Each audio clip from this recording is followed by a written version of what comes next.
So guys, I am your host Kumkum Sharma from Bridge. I have my friend Sajid with us and our facilitator, Miss Karen Borain. So Karen is the one name, I think she doesn't need any introduction. She's experienced executive coach mentor with demonstrated history of working with the hospitality and gaming industry, as well the professional coaching, skill for the executive coaching, facilitation, coach mentoring, leadership, operational management, leadership mentoring, many things. So I think let's understand from Karen. So Karen, would you like to share some more about your journey with ICF, your experience, and what motivates you for this coaching? So I am passionate about the growth and development of people, including myself, because I think that learning is a lifelong journey, and I need to make sure that I can facilitate that process for people. So I've been very involved with leadership training all of my life, 30 years in a career in training and development, but coaching for me is the cherry on the top. It is just the leadership skill as well as the training and development skill that really takes people to new heights. So for me, coaching is so much more than just something we do with people.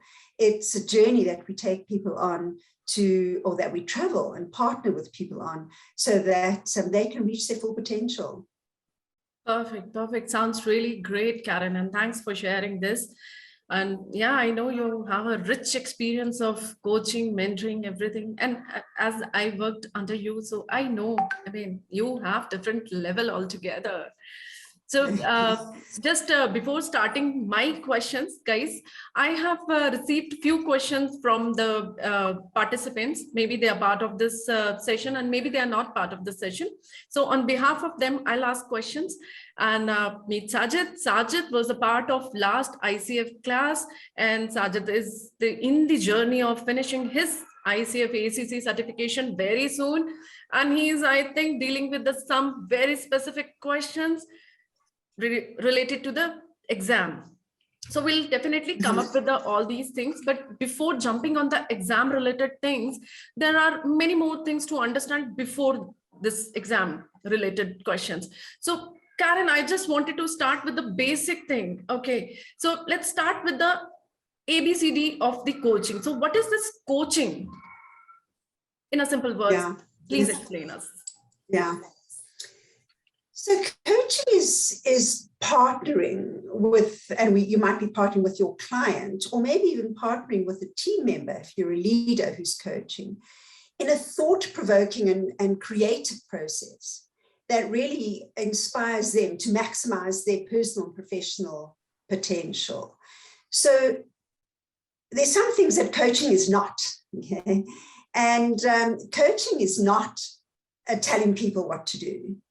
So, you know, I'm a trainer and facilitator, as you mentioned, and when I'm training, I'm the expert and I come with knowledge and I share my knowledge.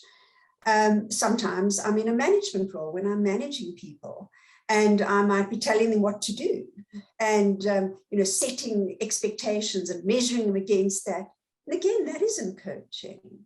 Or I might be helping someone, you know, counseling them and maybe even rescuing them from their problems. And that rescuing way of being and the training way of being the expert, even the mentoring way of being as an expert, those are not coaching.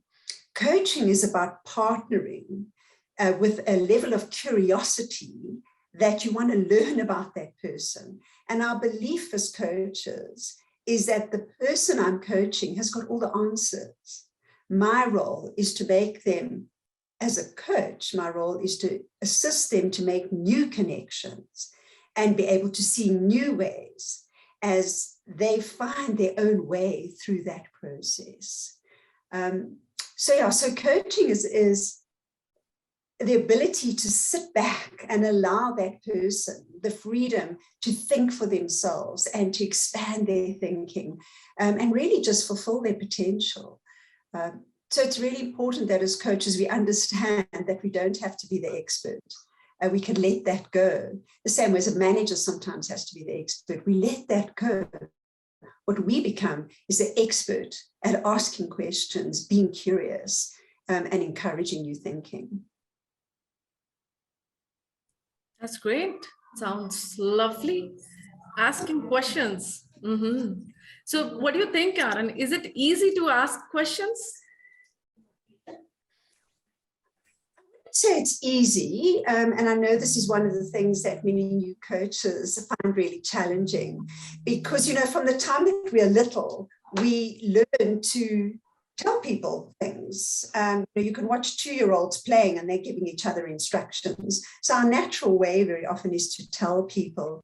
And through coaching, it's a learned behavior of not telling, but rather asking, right on the opposite end of the scale. We stop telling and we ask. So it's a learned skill. It's a learned behavior. And it comes with 2 other things for me. The one is the ability to be mindful and present. So, you know, if you're not listening as well, that's the 3rd thing. It's very difficult then to ask questions that are relevant. So being curious is a very important part of being a coach. And when I'm curious about you and I'm curious about what you think, and I want to learn about you and learn about what you think, at the same time you'll learn as well, then questions become a natural thing to want to do. If I'm sitting out of the role of a coach, in the role of, for example, a trainer, then I might find myself wanting to tell people. Or if I'm giving advice, I want to say to people, but why don't you? Why don't you do this? Or why don't you try that? And that's not the role of a coach. So I think it's that change of behavior from being in a tell mode. This is what you must do. This is how you must do it. I think that's what people struggle with when they first learn to be a coach. And it's learning to hold yourself back from that. Being present, really listening, and allowing your curiosity to come forward so that it helps you to ask a question. Awesome, Karen. So Karen, definitely I wanted to discuss about the, ICF coaching session, but before jumping on the specific questions related to ICF, I just wanted to give little more brief about the coaching, mentoring, teaching, and how these 3 things are different from each other. So if you can put some spotlight on this coaching, mentoring, teaching. Okay. So when I'm the teacher, I come with knowledge. I come really well prepared to share my knowledge with you. And you are there to learn that from me. And when I'm training, we'll agree specific objectives for the course. If you think of any course you've been in, that's what they always do. They tell you, if you do this course, this is what you're going to get out of it. And you go there with the expectation to learn that. Therefore, you go with your listening ears on so that you can learn from the expert who's going to share their knowledge with you. So that's what we would see as teaching or training. When I'm a mentor, people are tapping into my experience. So when I'm a mentor, someone will come to me and say, I need your advice and your help and your knowledge around a specific subject. And they're going to come to me for things I know. So I've got that knowledge that I might have as a trainer, but the agenda objectives are much broader. And they would be driven very often by the person coming to me. So that person will come to me with questions and say, I don't understand this, I don't know how to do that, and I'm going to give my opinion. And I can only share what I know. So if they come in and want me to mentor them on something I don't know, I won't be able to do that. But I can mentor them on my own experience and I can share that. What they do with it is up to them. So when I'm mentoring, I'm answering questions. When I'm coaching, I might be coaching someone who works in the mining industry in Georgia, up near Russia, and I'll be coaching them because I need to be the expert coach. I don't need to be an expert in the topic that I am coaching on. And when I'm a coach, it's the opposite to being a mentor, because when I'm a coach, I'm going to ask the questions, because my belief as a coach is that the person I'm asking the questions of has got all the answers. When I'm a mentor, I answer the questions because the person asking me believes I've got advice and good knowledge to give them. So mentoring and coaching are almost the exact opposite when it comes to who's asking the questions. Does that answer your question? Perfect, perfect. Actually, your answer is amazing. So now, I mean, we can relate things. So why for the mature professionals, we need coaching, not teaching, because the coaching can take the person to their higher potential, where they can think by their own and they can solve the issues in their professional life by their own and not with the, external force. So lovely, lovely, Yes. Karen. So yes, we'll jump on the ICF coaching things, but before that, I just would like to ask my audience. So guys, if you have any questions, specific questions, please raise your hands and you can put your questions also in the chat box or in the Q&A sessions. So yes, Bala already shared something with us. Definitely we'll answer that. And yeah, so before that, okay, let me just ask you, Karen. So we'll discuss what is ICF. We'll discuss what are the competencies of ICF. We'll discuss what are the benefits of ICF. And we'll discuss how it will help you in your professional life, whatever roles you're handling. Okay, so one by one, we'll jump on the questions. But first, what is ICF, Karen? So the ICF is a professional body that we can join if we choose. So as a coach, I can choose to join and be part of the ICF.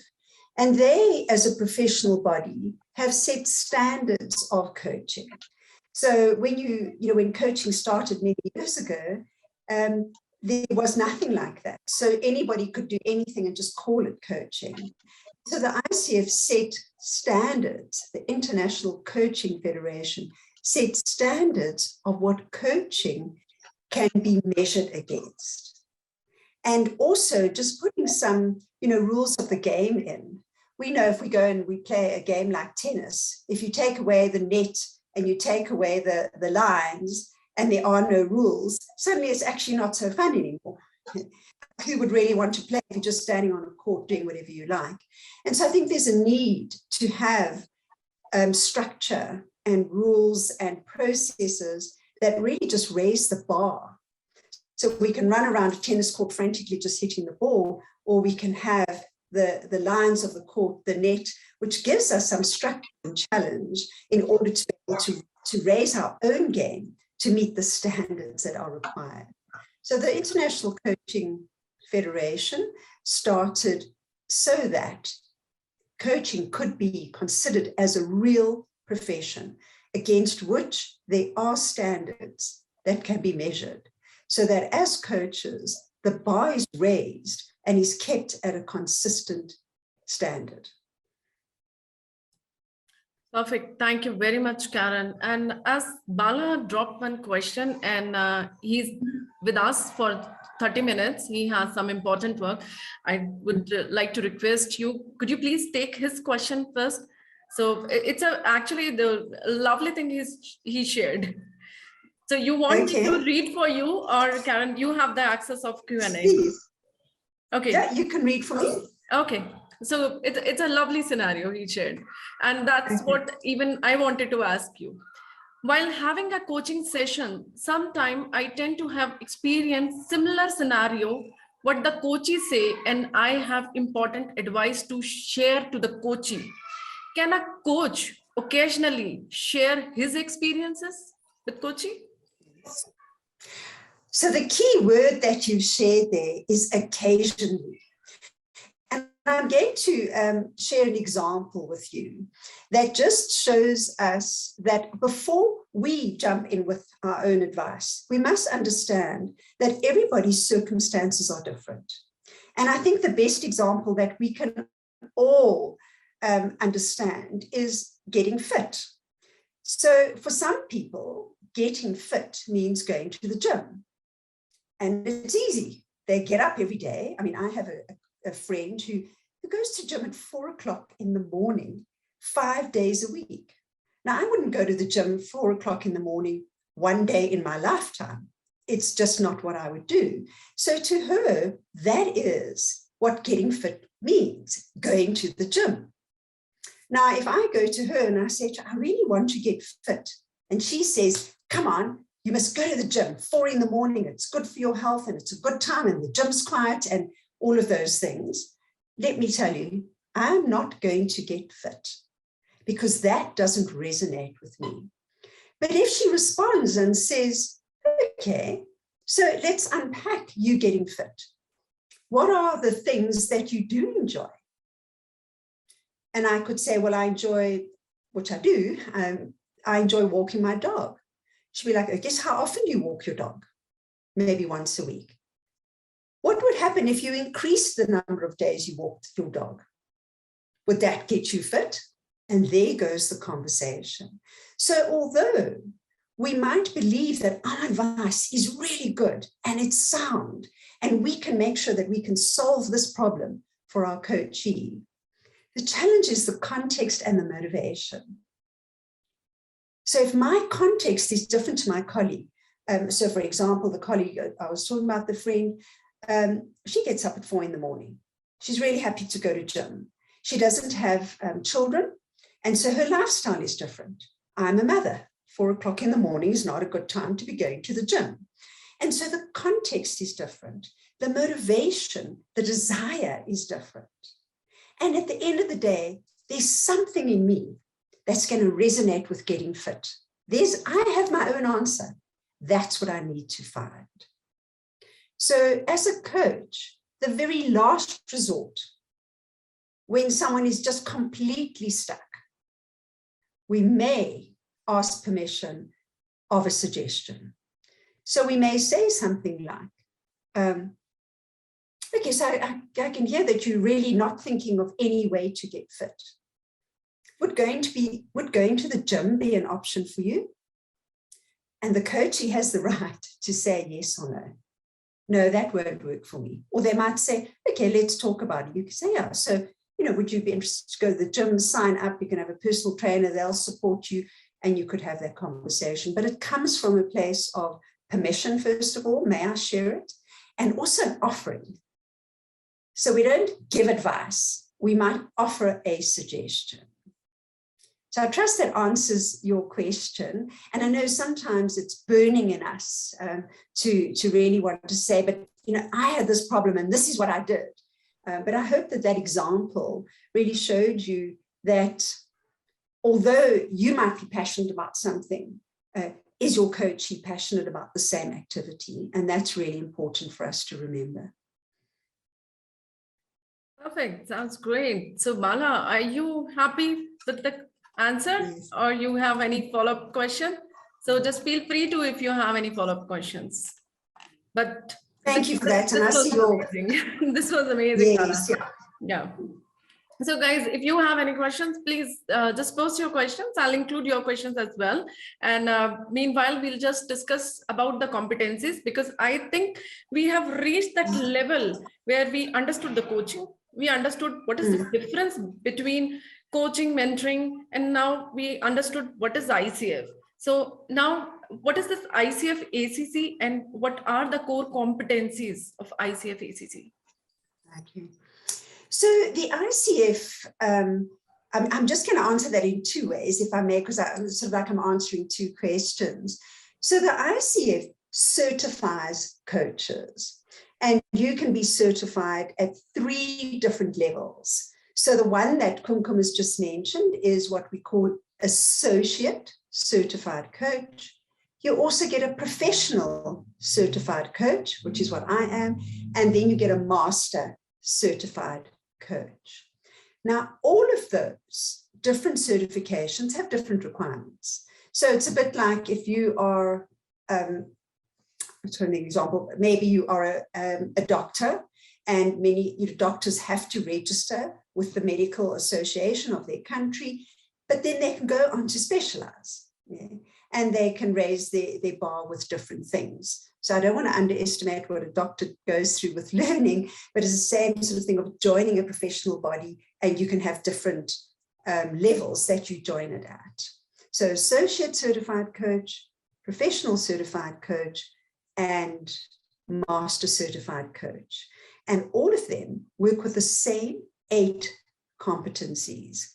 And the difference between those different levels is the amount of training you've had and the amount of coaching experience that you have had. But the competencies remain the same foundation that all coaches are measured against.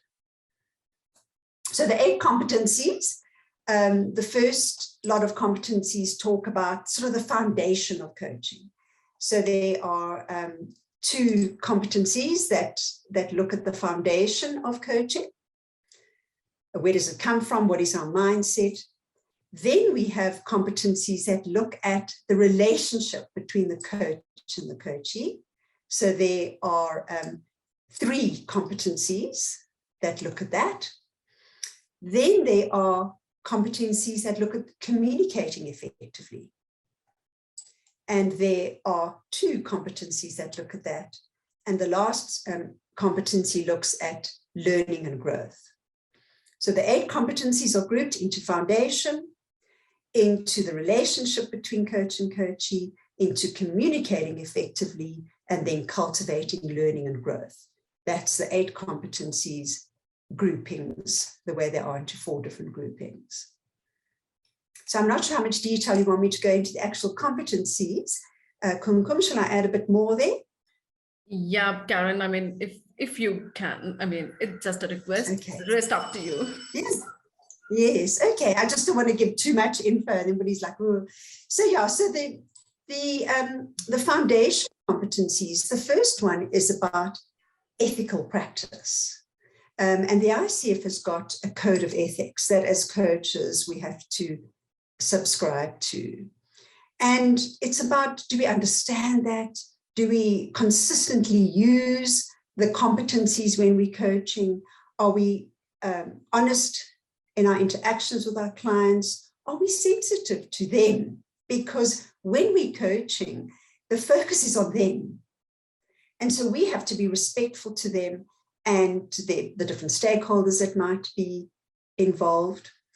And the other important thing and it's something I spoke about earlier on, is that we need to understand when we're coaching, we are not a psychologist or psychiatrist or psychotherapist. We are not a consultant. We are a coach. And that's why it's really important to understand what coaching is, as well as what coaching isn't, because that's fundamentally where we start as coaches. And then you've got to have a mindset of a coach. And I think the big word I spoke about earlier on is curiosity. So as a coach, the easiest way to make sure I've got a coaching mindset is to maintain my curiosity.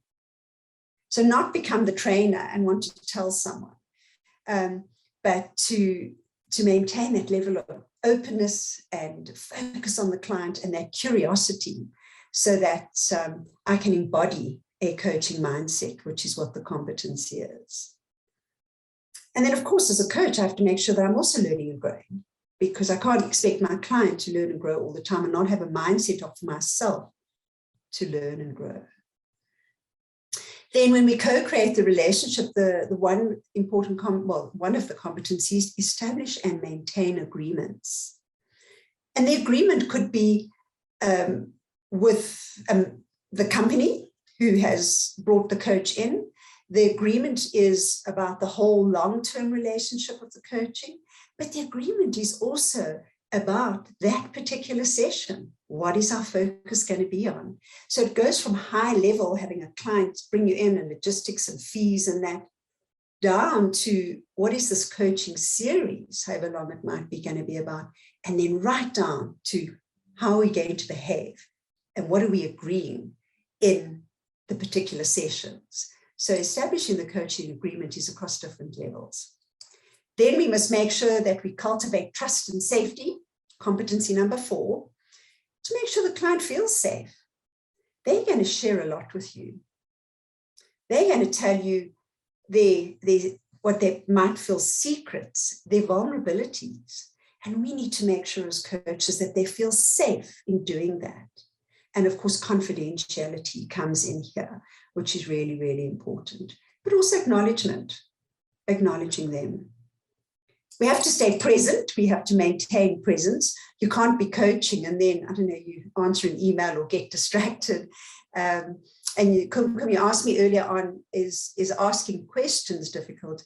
And I think, learning to maintain that presence fully for a good hour, being completely focused and curious and not getting emotional ourselves as coaches is a challenge as we learn to do it. It's something that unless it comes naturally, is something we can cultivate. Then communicating, listening. When we listen, it's not, often when you talk about listening, people talk about listening on different levels. That's important. The body language, the words, the tone of voice, the language. But we need to listen to more than that. We need to listen to what the client's sometimes not saying. We need to listen to patterns. We hear the same thing over and over again. Their behaviors. We need to listen to their emotions. What is their underlying emotion? When are they feeling stressed? When is this all too much? So listening is very, very important. And of course, you can't listen if you're not present. So they go together. Competency number 7 is what's called awareness. And that's getting the client to insight. So you might want to watch, there's a YouTube clip about Oprah Winfrey, who talks about the aha moment. That's what evoking awareness is. It's that light bulb moment, the aha moment. Oh, wow, I never thought of that. And we facilitate that aha moment through questioning, through silence. There's a new thing to learn as well, sometimes silence. And then the final competency is facilitating growth, where we're partnering with our client to transform their learning, take that aha moment and get them into action, but ensure that they maintain the autonomy in the coaching process. They decide what they will do, how far they will go, where they're going to allow you to venture with your curiosity. So those are the 8 competencies. Thank you very much, Karen, for this much details of all the competencies. And as we are discussing the competencies, I got one question from Alpesh, and that's, I think, related to the competencies only. So Alpesh is asking how this is aligned to CTC. Okay, so CTC uses the same 8 competencies. So, and for those of you, I'm presuming that you all know what CTC is, Certified Team Coach, in case you don't. And the Certified Team Coach is based on the same 8 competencies. So you would need the learning around those 8 competencies in order to be a certified team coach with Eisenbridge. So does that answer that, Kumkum? Is that enough detail? Yeah.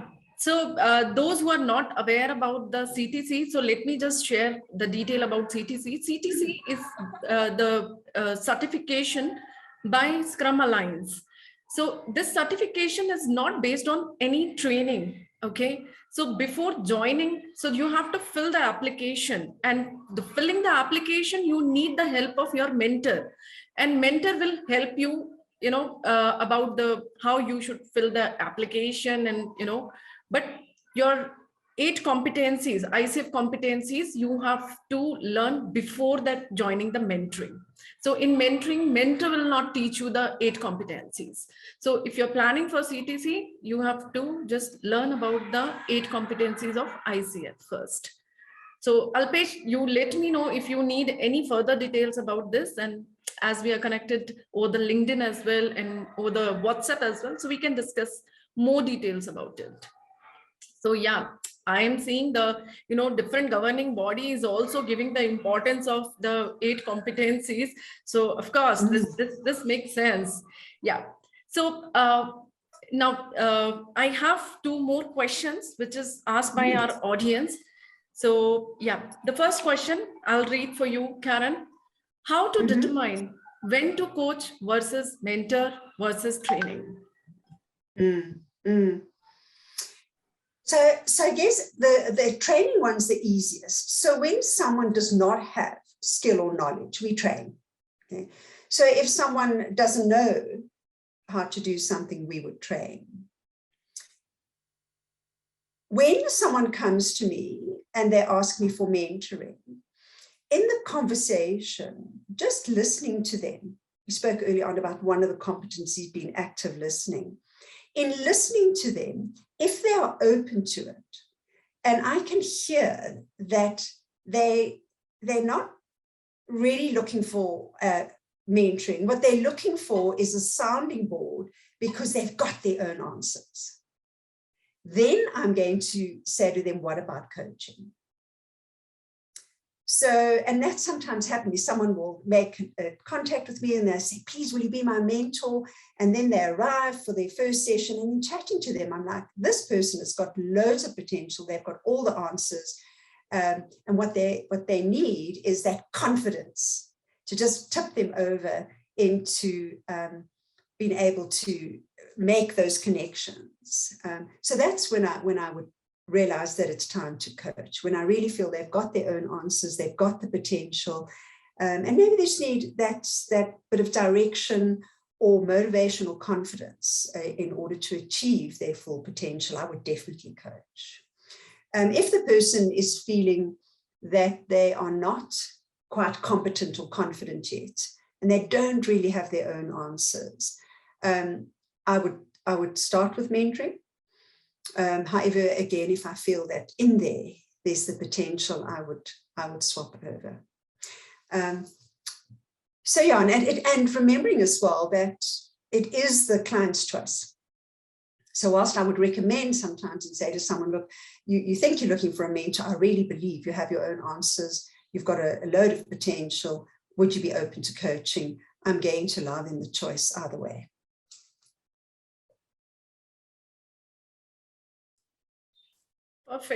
Perfect, Karen. So I have one more question, but I'll ask this question later. Bala only asked, and I think he left now. So we can take this question later. Before Bala's question, I just, put some light on the benefits of this ICF-ACC coaching training. Yeah. So, I think I've been coaching since 2004, and I've seen the industry. I wanted to use the word grow, but I think it's explode. Okay, it really has just since 2004 become huge. And in 2004, when I started coaching, people asked if you were trained as a coach. But now people know that there are certifications. And therefore, especially if you want to get into the more formal corporate work of coaching, they are going to ask if you are certified. The ICF is the largest of all the certifying bodies. So there are other certifying bodies. I'm based in South Africa. There's a local one here. There's one in Europe, etc. So there are local bodies. However, if you want to work across nations, and that is one of the benefits of coaching. I very rarely have clients in South Africa. Most of my clients are spread around the world, and they're not going to worry about a South African certification. They want an international certification.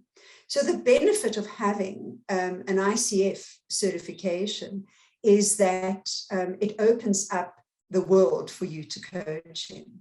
But you can't get an ICF certification if you've not done an ICF certified program of learning. So the training program that you do, it is so important that you make sure that it is accredited, okay? A person gets certified, a course gets accredited. So if you do a course that is not accredited by the ICF, you cannot be certified through the ICF. And so that is why it's so important that if you want to be certified, which really does open up doors for you as a coach, it is important to make sure that the course is accredited and also that it's got enough hours, because for the associate certified coach, you need 60 hours, and that is the minimum that you need in order to be certified with ICF. So you don't want to do a course that's got less than 60 hours, because then you have to do another course. So you want to do an accredited course, at least 60 hours, which meets the certification requirements. And if you're going to be certified in your career as a coach with ICF, it must be ICF accredited. Perfect, perfect. Thank you very much, Karen, for answering this. And one more thing. I mean, I'm just, finishing all the dots so that people can connect all the dots. So Yes. Before asking my question, guys, I am recording this session and you will get the recording. And if you need the minutes of this recording, Sajid is typing everything, I think. So Sajid can share all the minutes with us. Kidding. Okay. So, Karen, my next question is, what are the opportunities for professionals after finishing this ICF-ACC? I know the one thing, of course, we can be the coach, authentic coach and authorized coach, and we can coach people, and this can be the additional income for professionals. But apart from the, my own coaching, other opportunities in the professional world, in the companies, what are those opportunities? Absolutely. So, many times I get asked, what's the difference between executive coaching, life coaching, business coaching? And those are really just labels that are given to where someone's focus might want to be as a coach. But the ICF will always ask you, are you an internal coach, an external coach, or combined? And what that means is that, once you've been trained as a coach, and people ask me, so what are the benefits to your career? And I want to take a step back and say, you need to ask yourself, what are the benefits to your life? Because when we look at our lives, it's about us as individuals as well as our work. And becoming a coach is going to have benefit to both of those. First of all, I think if we just had to ask our partners in life or our parents or our children how they would feel if we learned to listen better, I think they would all be very happy. And we do listen incredibly well as coaches. So that is a skill that's required. So the benefits are personal growth, personal learning, keeping yourself on track. And really, you can, to a limit, coach yourself. Because once you've got the processes, you can use them and just help to keep yourself on track. And I just found that when I do coach training, for many people, it's life-changing. And often people say to me, I wish I'd done this earlier. And I want to say to them, the time is right now, because you need to be ready for it and excited for it. So it's life-changing for many people. It gives you a career either as a professional coach, so you can become a full-time coach or a part-time coach, whether you are internal in an organization and maybe you are in the training and development field, for an example, or just in leadership. So lots of organizations will train their managers to be coaches and they coach within the organization. Or you can have it as part of your suite of offering if you're a consultant or if you are a facilitator like myself. So I'm a course developer, a facilitator, and a coach. And so it is an income. It's a business. And then, so there was a third thing I was going to say, and it's just slipped my mind. Oh, I know what it was. The third benefit for me is the benefit of a leader having coaching skills. If we as leaders, if you just think about those competencies, if we as leaders are more present with our teams, we listen more, we ask good questions to release people's potential, we cultivate a learning and growth culture, you can imagine the change. So for me, the three main things are that it's personally huge learning and growth to be a coach. Secondly, it is a business. You can earn money whether you're internal as a coach or external or both. And thirdly, as a leader, even if your leadership is in your home, as a parent, it is a fantastic skill to have, and it benefits all three of those. And to be absolutely honest, it is just such great fun. It's so rewarding. I mean, you know, to just work with people that you just see grow and flourish and go out there and achieve what they want to achieve. And those things that they come and they tell you, oh, I wish this and I wish that, and suddenly they've wished it and they've got it, is just mind-blowingly rewarding. And so I think to be a coach, whether you're internal, external, as a leader, as a parent, it's just so incredibly rewarding to see people reach their potential and learn and grow. Perfect. Sounds really great, Karen. And Karen, I have one more question from audience side. Okay. Does ICF certification need some demonstration to show how applicant has used those skills? If so, how to achieve it? Okay. So during your training, there is a time for you having to demonstrate your skill, and you know, you're going to be assessed on that. And that's part of the learning and growth, because you want someone who can give you feedback as you grow. So that is part of the coach training, that you will have to demonstrate coaching skills, you'll get feedback, and you'll be assessed on that. As part of the ICF certification process, there are basically 3 things you have to do. You have to have training, you have to have mentoring to build your confidence and competence, and you need to have experience as a coach. So to be an associate certified coach, you need a minimum of 60 hours of training, you need a minimum of 10 hours of mentoring, and you need a minimum of 100 hours of coaching experience.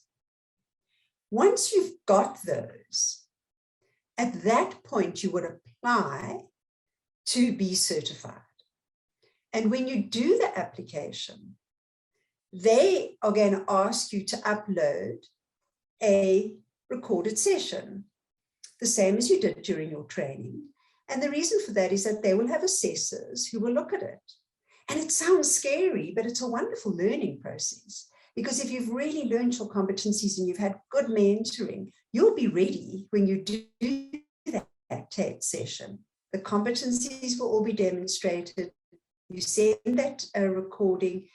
They have assessors at the ICF who then assess it and send you great feedback, quite detailed feedback, which on each competency.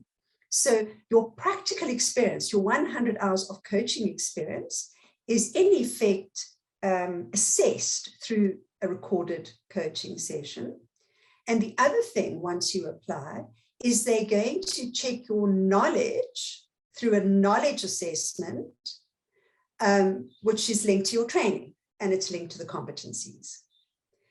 The way they check your mentoring is they actually send an email to the mentor and they ask the mentor, did this person have mentoring with you? That is their check for mentoring. Your mentor does like an affidavit to say, yes, you were mentored.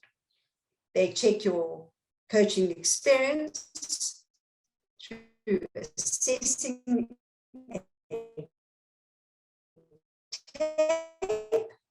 and they check your multiple choice knowledge assessment. Does that answer that question? Perfect. Sounds lovely, Karen. So guys, in simple words, the ICF-ACC journey is 4 steps: training, mentoring and practice, record your best session, submit your best session, and you'll get the exam link and give the exam and you'll be the certified.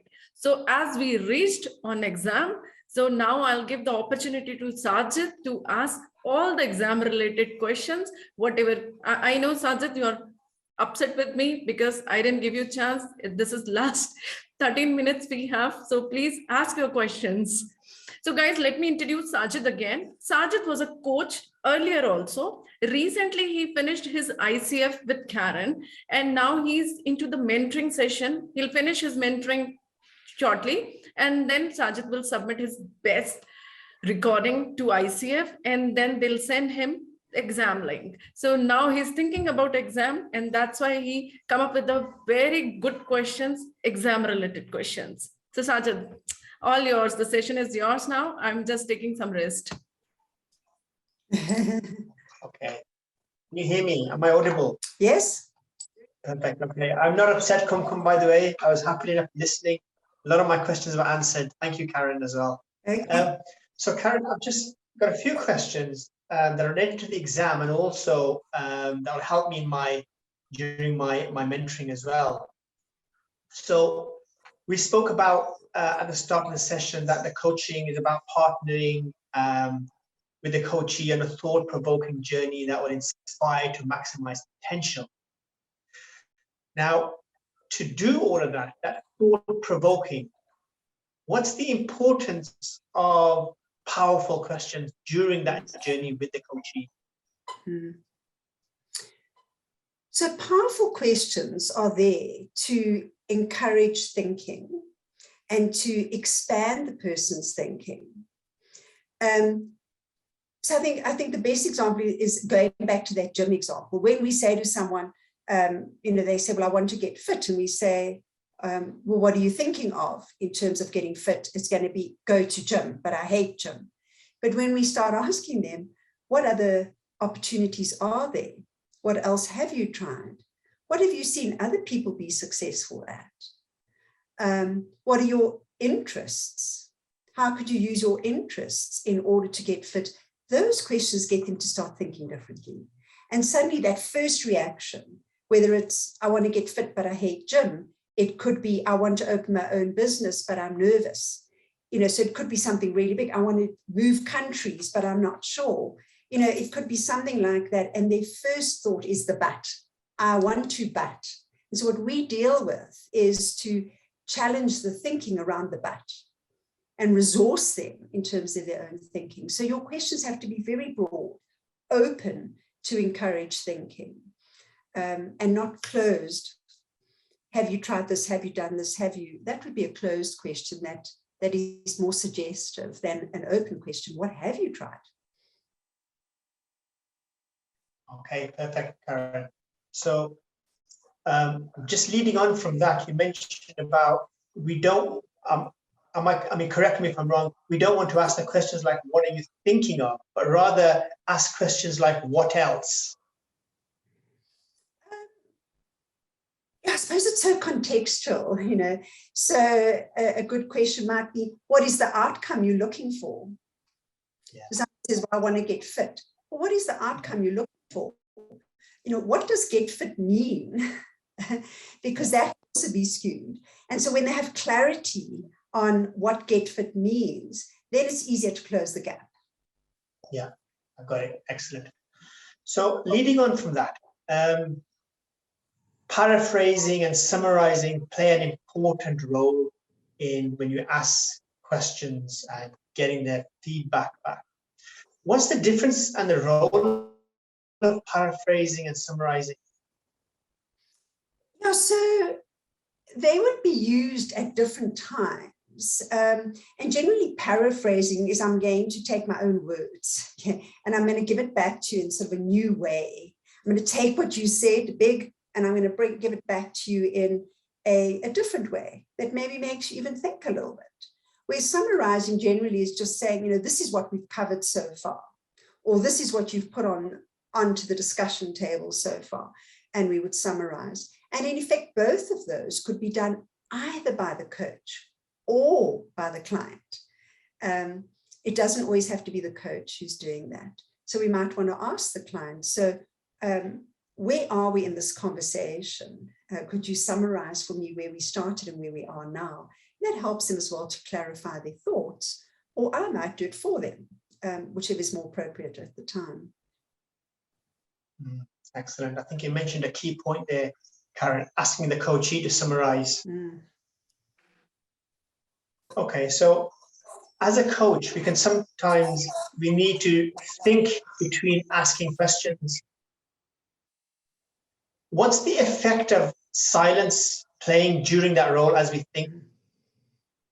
So I think silence is probably the most powerful thing we have in our toolbox.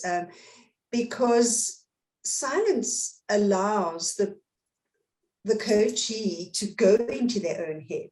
So I think if we think about a meeting where there's no chance of silence, everybody's just talking, there's not a lot of time for reflection and really going deep into our own thinking. So when we use silence, the client is going to go into their own head. And I was watching a coaching demo yesterday, and it was interesting. Whenever the coach was silent, you could see the coaching thinking, and very often they'll talk before we even have a chance to talk, because they have that silence. You know, we talk about quiet. I mean, let's face it, where do you get your best ideas? You don't get your best ideas in a meeting where everybody's shouting. When you leave the meeting and you're driving home, suddenly you think, that's what I should have said. We need to create that space we have in our transport home, or in the shower, or when we're on a run. We need to create that space in the coaching session that allows the space for thinking, which is what silence does. Okay, yeah, so silence is a good thing. So, Karen, during a coaching session, what's the importance that asking permission and placement plays? Yeah. So asking permission is creating trust. So I'm not going to just, jump in and open your heart and getting there, and open your head and getting there. I need to create trust. And so when I feel that maybe I want to change the direction of the conversation, or if I feel that I want to go a bit deeper because you're saying something and you're not quite telling me everything, I need to just check that it's okay to really delve deeper, climb in, to allow that person to feel safe. And placement is like having an agenda that we can just check we're on the same page. Can we just tick it off? Are we together? And I think placement is underrated, even at home.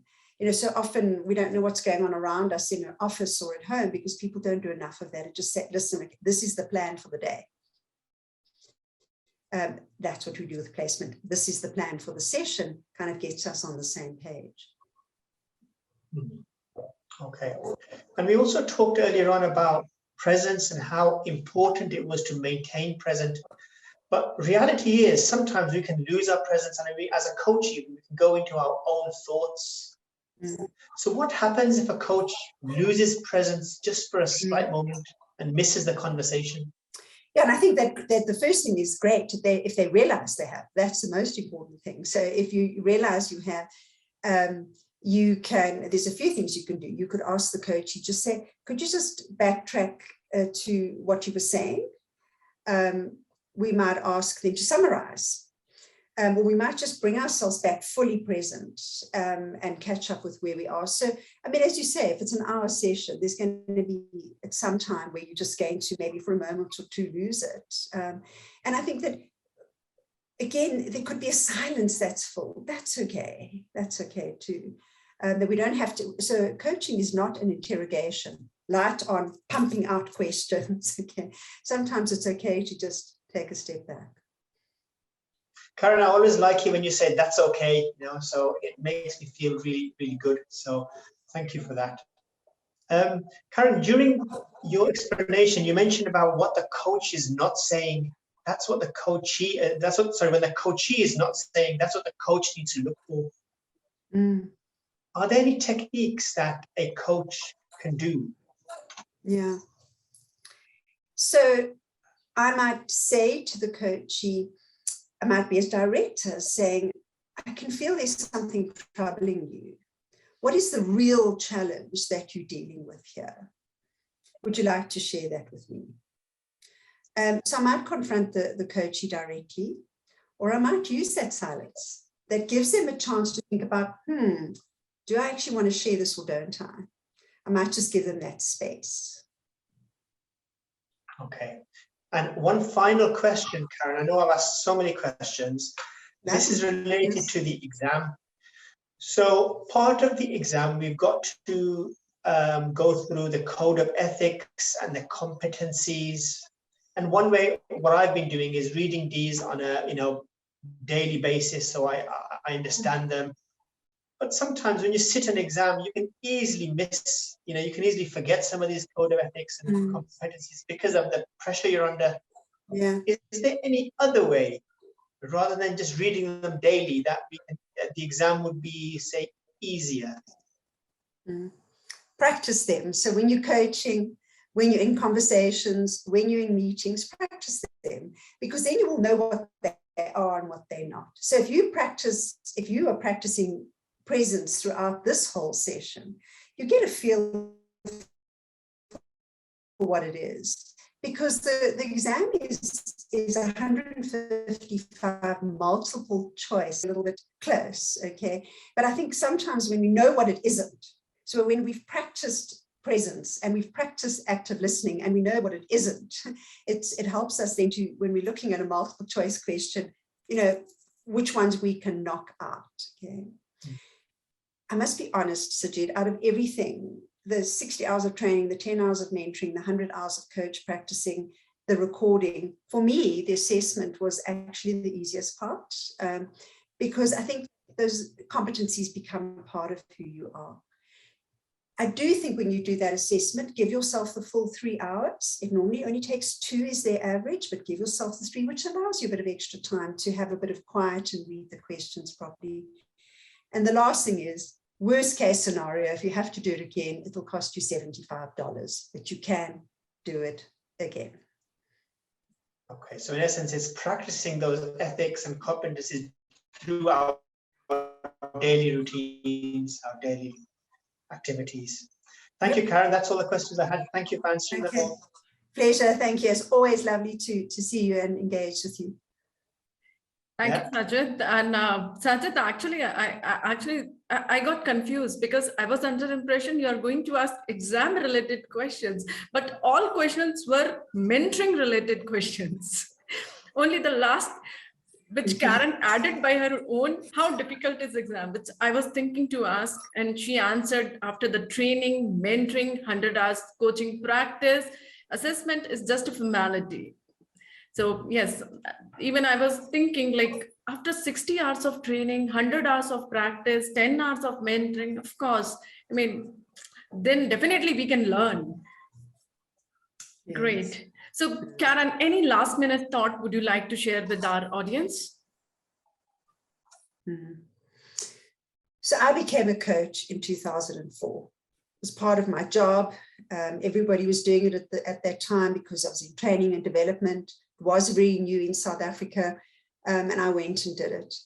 And I can tell you there's not been 1 minute of one day that I have regretted it, because it has made such a wonderful impact, as I say, on my life, on the way that I have even started facilitating, the ability to be present and actively listen, the way that I'm a parent, the way that I'm a leader. And so there's not been any time I've regretted it. And for me, it has been a wonderful experience to be a coach. And the amazing people that I have met have just enriched my life so much that when I'm coaching clients, and I guess that's a gift that we give each other as coach and coachee. And I have trained probably 700 people at least. And I know that at least 90% of those people have just been blown away by the impact that it's had on them. And so, yeah, I really encourage people to give it a go. There will be no regrets. If you're using it just as a parent, if you use it as a leader, if you use it as a profession, if you use it in your job,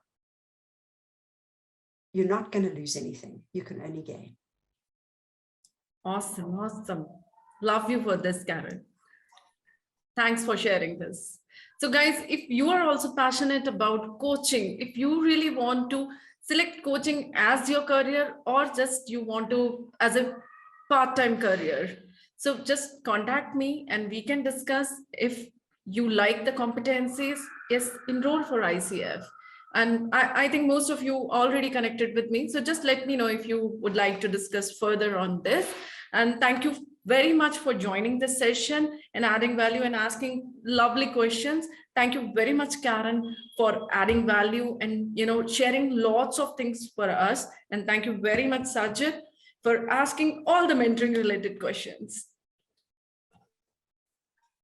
So good place to close, Karen? Absolute pleasure. And I'm always willing to ask. Good place to close. So thank you so much, everybody. Thank you for the opportunity. Thank you, guys. Thank you very much. Have a great evening or have a great day ahead. Bye for now.